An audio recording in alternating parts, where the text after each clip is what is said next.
La Peugeot 208 est l'un des best-sellers dans le domaine des citadines. En effet, avec la Renault Clio, elle forme le duo de tête des meilleures ventes européennes. La nouvelle version de la Lion change radicalement, et pour cause, plus aucune ressemblance avec l'ancienne génération n'est à noter. Qu'à cela ne tienne, ce pareil osé permettra-t-il à la 208 de passer en tête devant la Clio en termes de vente? Cette deuxième génération de 208 est donc complètement différente, à commencer par une nouvelle plateforme CMP mise en place par le groupe PSA afin d'accueillir une troisième motorisation électrique qu'elle partage déjà avec sa cousine DS3 Crossback et DS3 Crossback e-Tense ainsi que sa grande sœur 2008 et i2008. Du look, la citadine est beaucoup plus agressive que l'ancienne, avec des lignes beaucoup plus marquées, beaucoup plus acérées et moins en rondeur que l'ancienne génération, qui lui donne un côté plus agressif, plus sportif, plus Lion, plus Peugeot tout simplement. On se rapproche très fortement du style des 508, 3008 et autres 5008, dans le même principe avec les crocs lumineux à l'avant et la grosse calandre proéminente. Suite aux restrictions écologiques imposées par l'Europe, Peugeot a revu et optimisé ses moteurs thermiques, notamment en y intégrant le Start and Stop de série. Ici, le véhicule est équipé de l'1,2 litre PureTech de 100 chevaux avec une boîte manuelle à 6 rapports, annonçant une consommation de 5,5 litres au 100 km en norme WLTP avec 124 g de CO2 rejetés au kilomètre, en consommation mixte sous les normes WLTP. À l'intérieur, la voiture fait un bond en avant point de vue technologique. Celle-ci lance le nouveau iCockpit 3D, système de compteur surélevé bien connu de la marque, mais ici avec un relief en 3D rendant les informations importantes par-dessus d'autres informations. C'est une première et d'autant plus que le lancement se fait sur la petite citadine 208, chose qui à l'habitude est réservée aux grosses berlines ou aux familiales. La planche de bord est bien soignée et équipée d'un second écran tactile jusqu'à 10 pouces en option, 7 pouces de base sur les véhicules. Les fidèles toggle switch de la marque Olion sont reprises et le noir laqué sur la console centrale reste de mise. Un faux carbone vient compléter le tout et revêtir le centre de la console qui est du plus bel effet. Cette 208 est en finition Allure, finition cœur de gamme qui propose le meilleur rapport prix-option. En effet, le véhicule embarque de série le détecteur d'obstacles arrière, le frein de parking électrique, les rétroviseurs extérieurs réglables électriquement, le démarrage main libre, les vitres surteintées à l'arrière, des jantes alliage léger Show 16 pouces qui sont en gris Storm diamanté avec le kit anti-crevaison, également le Peugeot Connect SOS et assistance, qui sont le service d'appel d'urgence géolocalisé 24 h sur 24 et 7 jours sur 7 en Europe à vie du véhicule avec déclenchement manuel ou en cas d'impact qui est obligatoire selon la législation européenne. Elle reprend aussi les rétroviseurs extérieurs dégivrants et la condamnation centralisée. Un pack est également repris de série, le pack Safety Plus qui est l'Active Safety Brake et un radar. C'est le freinage d'urgence automatique diurne jusqu'à 85 km/h, la détection de véhicules piétons et cyclistes dans la même voie de circulation, reprenant également le Distance Alert, l'alerte de risque de collision et l'alerte active de franchissement de ligne de bas-côté, ainsi que la reconnaissance des panneaux de signalisation et de vitesse, le régulateur limiteur de vitesse adaptatif et le détecteur d'attention et de louvoiement.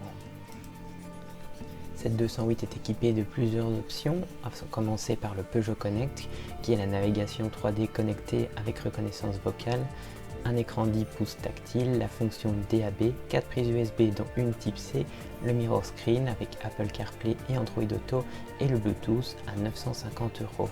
Elle est également équipée du toit panoramique à 550 € et d'une peinture métallisée qui est facturée entre 230 et 700 € selon les coloris.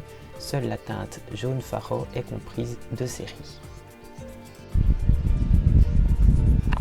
Donc j'ai ici une version Allure et une version GT Line, alors je vais vous montrer ce qui change un petit peu. Alors sur la face avant, ça se remarque tout de suite, la GT Line a des chromes beaucoup plus petits et effilés qui s'allongent en fonction de où on se situe sur la face avant, et les feux totalement LED qui sont de série.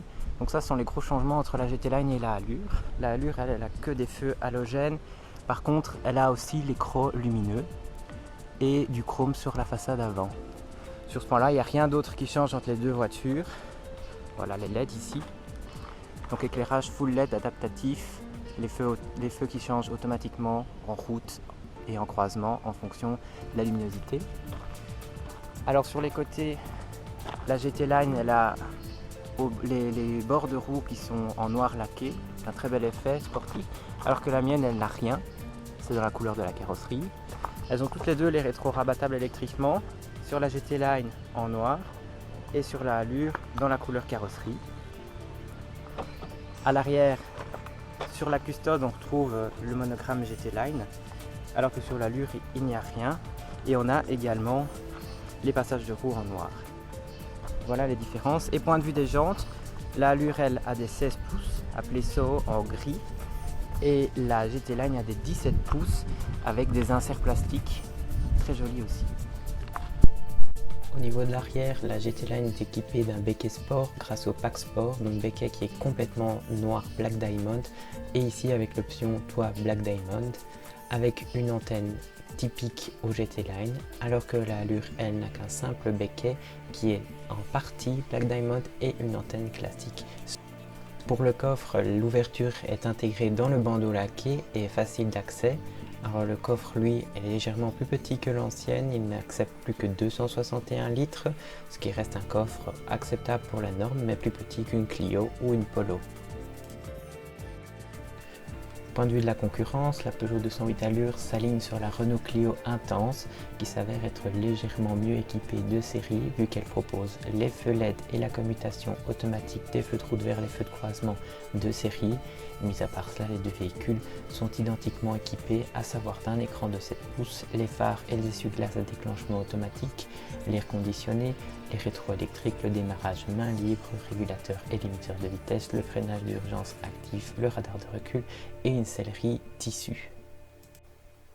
La 208 est proposée en différentes finitions. La première entrée de gamme s'appelle Like et est proposée à partir de 14 823 € ou 270 € par mois en private lease. Elle est équipée de l'1 litre de PureTech 75 chevaux en boîte 5 avec le pack safety, une clim monozone, les feux automatiques en halogène, un écran tactile 5 pouces avec un USB et le Bluetooth et des jantes tôle 15 pouces avec enjoliveur. La version supérieure s'appelle Active, proposée à 16 882 € ou 298 € par mois en private lease, montant à 490 € en version électrique.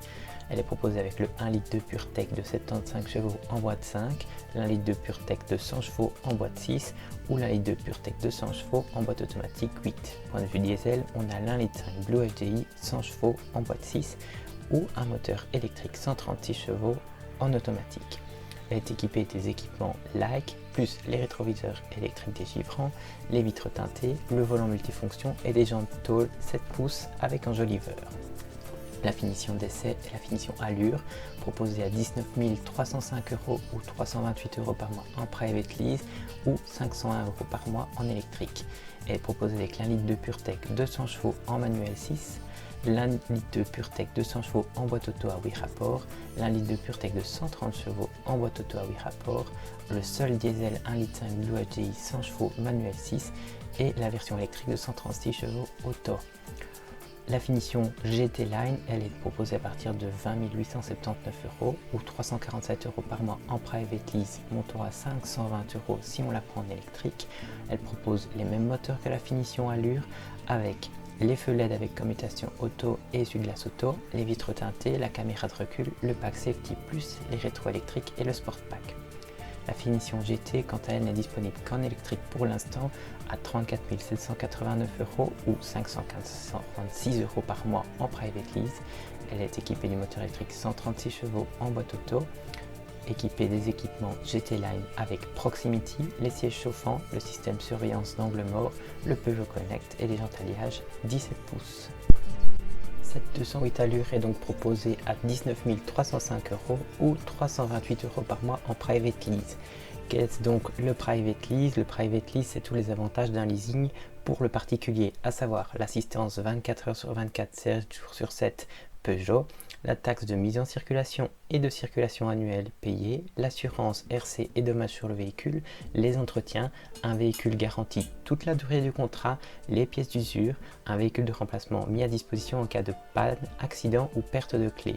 Pas d'acompte, le prix reste fixe et pas de valeur résiduelle, nous d'échange en rendu en fin de contrat. Voilà que cet essai se termine, c'était très plaisant, c'est un véhicule fiable qui tient bien la route, les rapports sont très agréables, la voiture est bien insonorisée et bien équipée. C'est une bonne voiture pour le prix auquel elle est proposée, elle vaut clairement la rivalité avec la Clio qui ne reste pas de mise. Je serais curieux d'essayer la Clio prochainement et de vous faire un comparatif entre nouvelle 208 et nouvelle Clio.